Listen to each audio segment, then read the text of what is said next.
रामगढ़ में एक नौजवान को चाकू से खोदकर मार दिया गया। जयपुर के मानसरोवर में एक नौजवान की हत्या होती है। भीलवाड़ा के कोटड़ी में नरकंकाल मिलते हैं।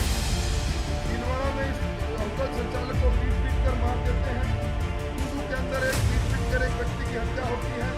तो विद्याधर नगर के अंदर राजधानी के अंदर गोल्डी बराड़ के नाम से रंगदारी मानी जाती है।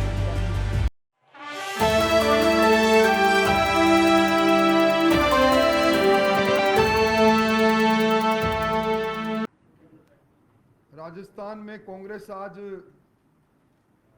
12 से अपने चुनाव अभियान का श्री गणेश कर रही है और इस श्री गणेश के अंदर उनके राष्ट्रीय अध्यक्ष मल्लिकार्जुन जी खड़गे वो उपस्थित हैं। राजस्थान के मुख्यमंत्री और राजस्थान विधानसभा के स्पीकर भी उपस्थित हैं। ये तीनों किरदार वो हैं जो सितंबर के अंदर जब खड़गे साहब आए थे तब खड़गे साहब विधायकों का इंतजार करते रहे। विधायक नाराज रहे और अपना त्यागपत्र लेकर विधानसभा अध्यक्ष जी के पास चले गए। त्यागपत्र स्वैच्छिक था या नहीं उसका आज भी फैसला उच्च न्यायालय में लंबित है। आज ये तीनों किरदार वहां उपस्थित थे और जिस मुद्दे को लेकर ईआरसीपी के मुद्दे को लेकर इन्होंने अपने चुनाव अभियान का श्री गणेश किया है, उस मुद्दे का आधार लोगों को गुमराह करने के बाद साथ साथ असत्य पर टिका है। राज्यपाल का अभिभाषण सबसे संसदीय लोकतंत्र में सबसे पवित्र दस्तावेज के रूप में माना जाता है। इस बार जो 23 जनवरी 2023 को महामहिम राज्यपाल का अभिभाषण विधानसभा में पढ़ा गया, उसके पैरा 170 के अंदर इन्होंने ये कहा कि 2051 में ये ईआरसीपी के प्रोजेक्ट को पूरा करेंगे। यानी जिस ईआरसीपी को लेकर आज राजस्थान के अंदर कांग्रेस प्रचार प्रसार अपना अभियान प्रारंभ कर रहे हैं, वो महामहिम राज्यपाल के मुख से कहलाते हैं विधानसभा में हम 2051 को पूरा करेंगे इसको। और 2021-22 के बजट में इन्होंने कहा कि हम 37,000 करोड़ रुपए ईआरसीपी को बनाने में बजटीय प्रावधान किया है हमने। इनकी सरकार ईआरसीपी का मुद्दा 2019 से लेकर अब तक मुख्यमंत्री जी हर बजट में हर समय उठाते रहे। किसने मना किया इनको? जब उन्होंने कहा हम अपने संसाधनों से इसको पूरा करेंगे तो पूरा क्यों नहीं किया? इस ईआरसीपी पर सबसे पहला ऐतराज जिन मध्य प्रदेश के मुख्यमंत्री कमलनाथ जी ने किया वाटर इंडिपेंडेबिलिटी को लेकर, और मुख्यमंत्री जी कह रहे हैं 16 राष्ट्रीय परियोजना है।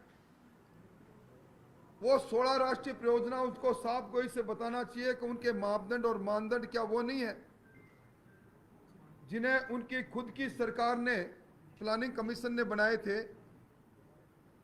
उन मापदंडों के आधार पर, उन्हीं के बनाए मापदंडों के आधार पर क्या ईआरसीपी खरी उतरी गई? ईआरसीपी का झुंझुना पकड़ाकर लोगों को गुमराह कर रहे हैं। भारतीय जनता पार्टी कटिबद्धता के साथ कहती है ईआरसीपी का प्रोजेक्ट वसुंधरा जी ने बनाया, आने वाले समय के अंदर हमारी सरकार बनेगी, हम इसको पूरा करेंगे, निश्चित तौर पर पूरा करेंगे। यह सरकार वही सरकार है जिस सरकार को जल जीवन मिशन के अंदर जिसने भ्रष्टाचार की भट्टी को जलाए रखा, 16.5 किलो सोना मिला और जिसमें 38,000 करोड़ रुपए केंद्र सरकार ने जिसके लिए आवंटित किए और अब तक जिन्होंने 10,350 करोड़ रुपए खर्च किए हैं। राजस्थान के अंदर मुख्यमंत्री जी से मेरा सवाल है कि उन्होंने इस कानून व्यवस्था पर वो अपना मुख क्यों नहीं खोलते? राजस्थान के अंदर अगर मैं बीते 7 दिन की बात करूं, राजस्थान के अंदर 21 हत्याएं और 34 बलात्कार हुए हैं। अगर मैं बीते एक दिन की बात करूं, राजस्थान के अंदर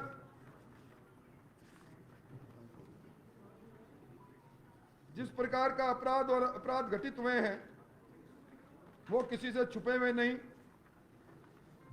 कुल मिलाकर राजस्थान के अंदर पिछले 24 घंटों में रामगढ़ में एक नौजवान को चाकुओं से कोदकर मार दिया गया। जयपुर के मानसरोवर में एक नौजवान की हत्या होती है। भीलवाड़ा के कोटड़ी में नरकंकाल मिलते हैं। भीलवाड़ा में इस होटल संचालक को पीट पीट कर मार देते हैं। दूदू के अंदर एक पीट पीट कर एक व्यक्ति की हत्या होती है। और विद्याधर नगर के अंदर, राजधानी के अंदर गोल्डी बराड़ के नाम से रंगदारी मांगी जाती है। आज हालत यह है कि राजस्थान के अंदर 6 महीने के अंदर जो 1,24,798 अपराध दर्ज हुए हैं, उनमें चालान सिर्फ 33,261 का हुआ है। अपराध और अपराधी दोनों भयमुक्त है। और अब आचार संहिता लगी, सचिवालय के दरवाजे आचार संहिता की रात को खुले रहे। आनंद फानन के अंदर आरपीएससी में 3 लोगों को नामजद किया। संवैधानिक संस्था में नामजद करने के बाद एक सदस्य का नाम लेकर मुख्यमंत्री जी कहते हैं मुझसे गलती हो गई। तो क्या बाबूलाल कटारा, जिनको उन्होंने नामजद किया था, जो खुद पेपर चोर करते पकड़ा गया, वो गलती नहीं थी? उसके लिए कौन माफ करेगा इनको? मुख्यमंत्री जी कहते हैं, अब आज भी सभा में कहा कि मेरे 7 करोड़ 56 लाख गारंटी कार्ड है। उन गारंटी कार्ड पर उनकी तस्वीर भी है। वही गारंटी कार्ड इस सरकार की जाने की गारंटी बनेंगे।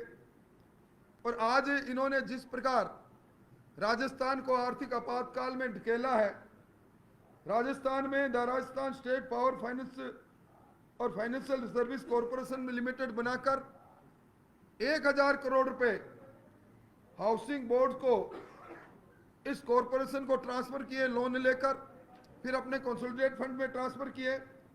रिको से 1,000 करोड़ रुपए और 1,500 करोड़ रुपए इन्होंने आरटीडीसी से लिए।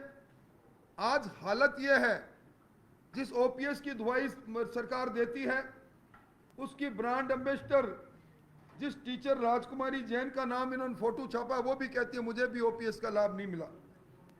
सरकार नए जिलों की घोषणा करती है, सुजानगढ़, मालपुरा, कुचामन का नोटिफिकेशन तक जारी नहीं हो पाता।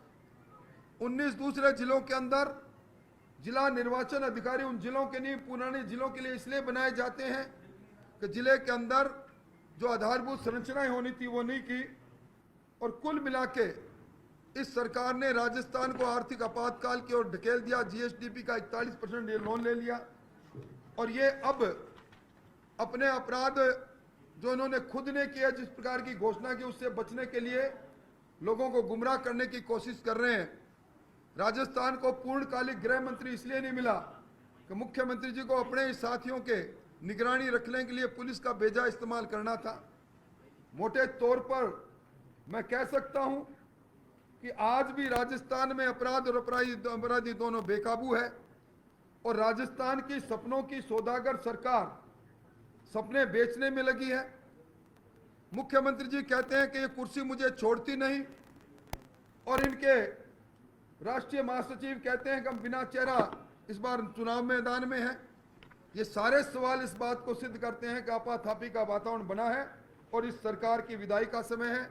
मैं आपके सामने सरकार ने जो अपने राज्यपाल के अभिभाषण में जो बोली, उसका दस्तावेज, और जो 21-22 में बजट में इन्होंने उस योजना को पूरा करने के लिए 37,000 करोड़ की घोषणा की, वो भी आपके सामने वितरित करूंगा।